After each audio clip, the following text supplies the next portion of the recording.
अक्रम और ग्रुप के बाकी सीनियर्स पर भरोसा रखते हुए ही आगे बढ़ना था, सिवाय एक के, जो था मोंटी। अभिनव को अभी भी लगता था कि मोंटी उसके पिता संजय गढ़वाल की मौत के बारे में कुछ ना कुछ जानता था। हालांकि ये बात कंफर्म नहीं थी और अभिनव इसी का पता भी लगाना चाहता था।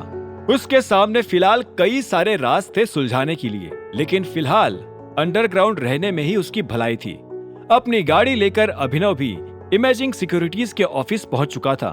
दिन भर काम करके वो रात को ऑफिस से निकलने के लिए अपनी चेयर पर से उठा ही था कि तभी उसके कैबिन का दरवाजा किसी ने खटखटाया। कम इन। मायरा अपने हाथों में एक फाइल लेकर अंदर चली आई।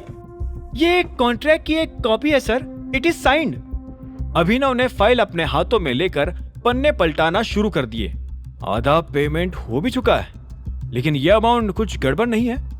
अभिनव ने भौहें ऊपर करते हुए पूछा। एक्चुअली सर, जितना कॉन्ट्रैक्ट में लिखा था, क्लाइंट को अब उससे ज्यादा क्वांटिटी चाहिए। उनका मैसेज भी आ गया था हमारे पास इसके लिए, और उन्होंने एक्स्ट्रा क्वांटिटी का भी पेमेंट उसी वक्त कर दिया। इसी वजह से अमाउंट ज्यादा है कॉन्ट्रैक्ट में, लेकिन क्वांटिटीज उतनी है। मायरा ने सिर हिलाते हुए कहा।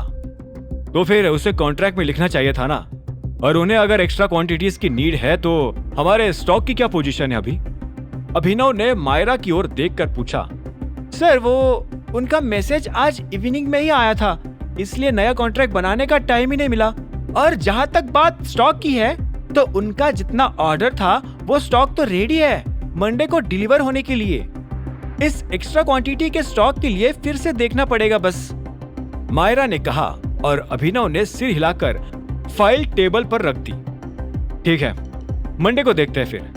अभिनव ने मायरा से नजर हटा ली, लेकिन फिर नोटिस किया कि वो अभी भी वही खड़ी थी। क्या हुआ, तुम्हें और कुछ कहना है? मायरा ने ना करते हुए सिर हिलाकर कहा।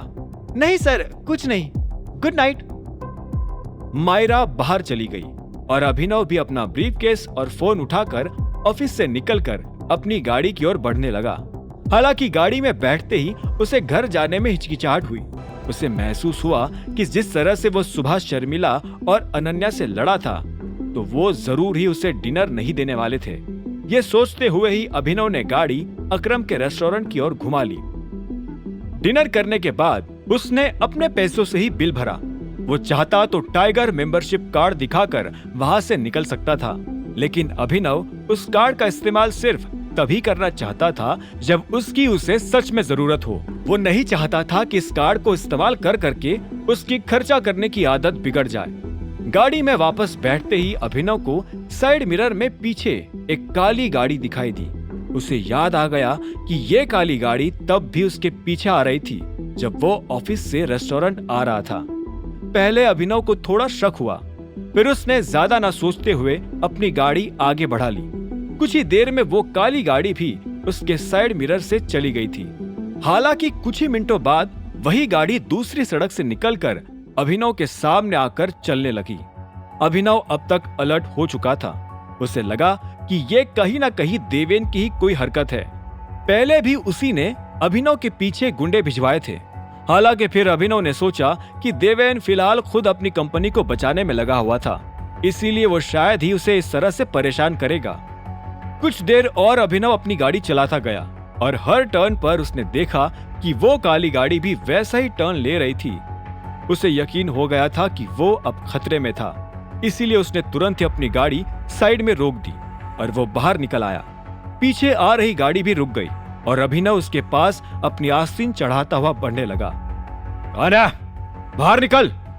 अभिनव चिल्लाया। उस काली गाड़ी का दरवाजा खुला और उसमें से रंजन हड़बड़ाते हुए बाहर निकला।